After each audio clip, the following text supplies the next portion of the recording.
Hello दोस्तों, नमस्कार। बात कर लेते हैं दिन भर की सारी बड़ी खबरों की, जहां सबसे पहले आपको बताएंगे आतंकी यासीन मलिक को जम्मू कोर्ट में पेश करने को केंद्र सरकार ने नहीं दी मंजूरी। जी हां, केंद्र सरकार नहीं है तैयार। सुप्रीम कोर्ट ने कह दिया कि जेल में ही विशेष कोर्ट बनाने पर करेंगे विचार। जी हां दोस्तों, बताएंगे कैसे यासीन मलिक के लिए सुप्रीम कोर्ट के जज और एसजी तुषार मेहता में छिड़ गई जबरदस्त बहस। तो वहीं बांग्लादेश चुनाव में शेख हसीना की अवामी लीग पर बैन लगाने की मांग, दुविधा में पड़ी यूनुस सरकार। जी हाँ, तो वहीं दोस्तों, जब से डोनाल्ड ट्रंप अमेरिकी राष्ट्रपति के लिए चुने गए हैं, तब से इन्होंने जो भी फैसले लिए हैं यूरोपीय देशों को टेंशन में लाकर खड़ा कर दिया। फिर एक बार नाटो को लेकर और कनाडा के लिए एक बहुत बड़ा फैसला ले लिया है दोस्तों। साथ ही साथ आपको सारी बड़ी खबरें बताने वाले हैं, बस वीडियो के लास्ट तक बने रहेगा। और अपने देश भारत का निरंतर समर्थन करते हैं तो वीडियो को लाइक करके, चैनल को सब्सक्राइब करके, बेल आइकन दबा के कमेंट में जय हिंद अवश्य कहिएगा। बात करें पहली बड़ी खबर की, जहां यासीन मलिक के लिए सुप्रीम कोर्ट के जज और एसजी तुषार मेहता में छिड़ गई बहस। वो हाफिज सईद का करीबी पर कसाब को भी तो मिला फेयर ट्रायल, ये कहते हुए दोनों भिड़े हैं दोस्तों। आतंकी यासीन मलिक को जम्मू कोर्ट में पेश करने को केंद्र सरकार नहीं है तैयार। जी हां, सुप्रीम कोर्ट ने कह दिया कि जेल में ही विशेष कोर्ट बनाने पर विचार करें। दरअसल सुप्रीम कोर्ट ने गुरुवार को कश्मीरी अलगाववादी नेता यासीन मलिक को जम्मू की कोर्ट में पेश किए जाने के आदेश के खिलाफ दाखिल सीबीआई की याचिका पर सुनवाई की। कोर्ट ने कहा कि ऑनलाइन क्रॉस एग्जामिनेशन कैसे हो पाएगा, और जब आतंकी अजमल कसाब को निष्पक्ष सुनवाई का मौका दिया गया था तो यासीन मलिक को क्यों नहीं। सीबीआई का कहना है कि यासीन मलिक कोई आम कैदी नहीं है, उसे हाफिज सईद जैसे आतंकवादियों से रिश्ते हैं, इसलिए उसको दिल्ली से जम्मू ले जाना बहुत ज्यादा रिस्की है। यासीन मलिक अभी तिहाड़ जेल में आजीवन कारावास की सजा काट रहा है। वो ये याचिका साल 1989 में 4 IAF कर्मियों की हत्या के मामले में जम्मू की कोर्ट में यासीन मलिक के ट्रायल से जुड़ी है। जस्टिस अभय एस ओका और जस्टिस ऑगस्टिन जॉर्ज मसीह के बेंच मामले में सुनवाई कर रही थी। सीबीआई की ओर से सॉलिसिटर जनरल तुषार मेहता ने कोर्ट को बताया कि ये यासीन मलिक की चालबाजी है, इसीलिए वो ये कह रहे हैं कि किसी वकील के बजाय वो खुद कोर्ट में पेश होंगे। एसजी मेहता ने लश्कर तैयबा के फाउंडर हाफिज सईद के साथ यासीन मलिक की फोटो कोर्ट को दिखाते हुए कहा कि ये सुरक्षा के लिहाज से बहुत बड़ा मुद्दा है, साथ ही ये गवाहों के लिए भी खतरे की बात है। जी हाँ, तुषार मेहता के तर्क पर जस्टिस अभय एस ओका ने कहा, लेकिन ऑनलाइन सुनवाई में क्रॉस एग्जामिनेशन कैसे हो पाएगा, जम्मू में तो अच्छी कनेक्टिविटी भी नहीं है। जज की चिंता पर एसजी तुषार मेहता ने फिर दोहराया कि यासीन मलिक कोई साधारण अपराधी नहीं है, वो कई बार हाफिज सईद से मिलने पाकिस्तान भी जा चुका है। उन्होंने कहा कि गवाहों को भी सिक्योरिटी की आवश्यकता होगी, क्योंकि पहले एक गवाह की हत्या कर दी गई थी, जब जस्टिस ओका ने कहा कि हमारे देश में अजमल कसाब को भी निष्पक्ष ट्रायल दिया गया था। यानी कि दोस्तों, यासीन मलिक के लिए सुप्रीम कोर्ट के जज और एसजी तुषार मेहता में जबरदस्त बहस छिड़ती नजर आई है। ऐसे में अगर हमारा सवाल आपसे रहे दोस्तों कि यासीन मलिक को क्या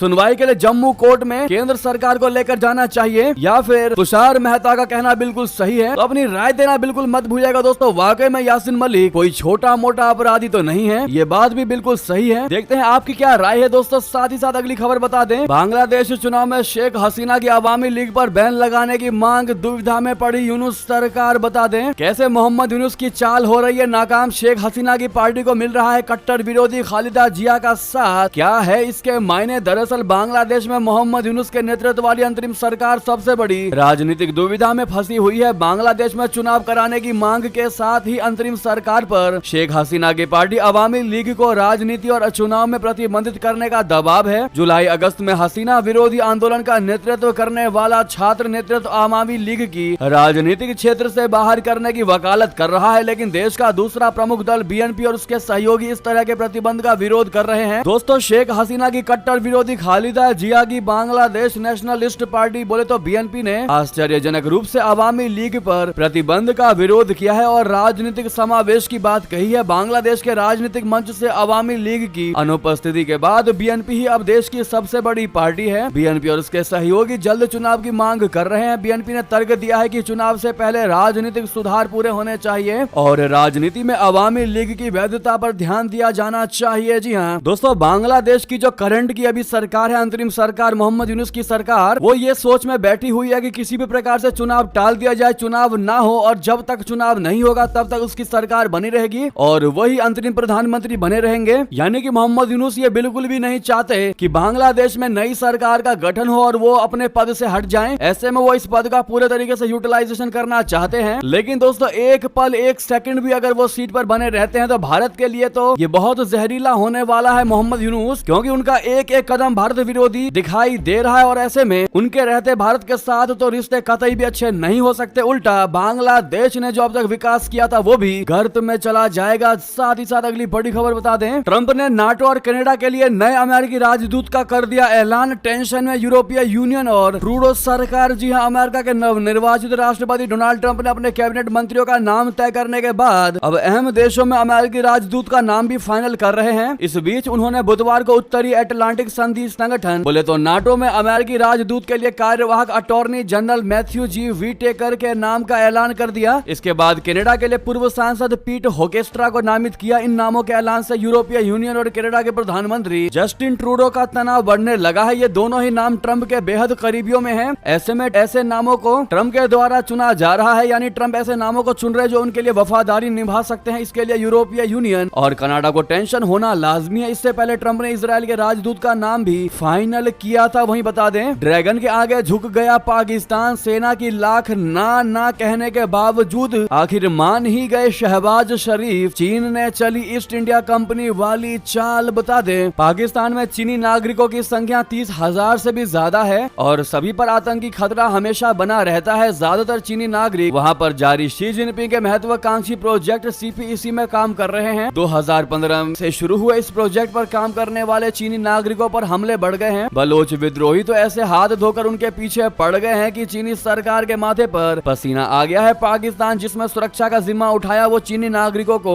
सुरक्षा को सुनिश्चित नहीं कर पा रहा है, लिहाजा उनकी सुरक्षा की जिम्मेदारी खुद चीन लेना चाहता है। सुरक्षा के लिए चीनी PLA की यूनिट तैनात करने के लिए पाकिस्तान को कहा था, लेकिन रिपोर्ट की माने तो पाकिस्तान आर्मी ने उसे सिरे से खारिज कर दिया। अब चीनी दबाव के बाद चीन पाकिस्तान के बीच जॉइंट सिक्योरिटी कंपनी फ्रेमवर्क यानी एंटी टेररिज्म कॉर्पोरेशन पर दस्तखत हो चुके हैं, यानी कि पाकिस्तान में चीनी सुरक्षा बलों की तैनाती हो सकती है। अगर पाकिस्तान चीन की सेना को सुरक्षा के काम का जिम्मा सौंपता है तो दुनिया में पाकिस्तान की फजीहत होती है और घर में भी दबाव होते हैं। ऐसे में बचने के लिए नया रास्ता निकाला गया है और वो नया रास्ता है कि चीन की प्राइवेट सिक्योरिटी कंपनी के जरिए सुरक्षा प्रदान करवाना। खुफिया एजेंसियों की रिपोर्ट के मुताबिक चीन ने इस काम के लिए 3 बड़ी सिक्योरिटी कंपनियों को हायर किया है, जिसमें बीजिंग के DV यानी DEWE साथ में हुआजिन और COSG यानी caused China overseas security group शामिल है। खास बात तो ये है कि इन तीनों कंपनियों का सीधा रिश्ता चीनी PLA से है, क्योंकि PLA से रिटायर हुए अधिकारियों ने ही इन्हें स्थापित किया है। रक्षा विशेषज्ञ ब्रिगेडियर शारदेंदु के मुताबिक इन प्राइवेट सिक्योरिटी कंपनियों में जो लोग होंगे वो चीनी PLA के होंगे और डायरेक्ट नहीं बल्कि इनडायरेक्ट तरीके से पाकिस्तान में घुसेंगे, जिसके तहत वहां पर अपने प्रोजेक्ट के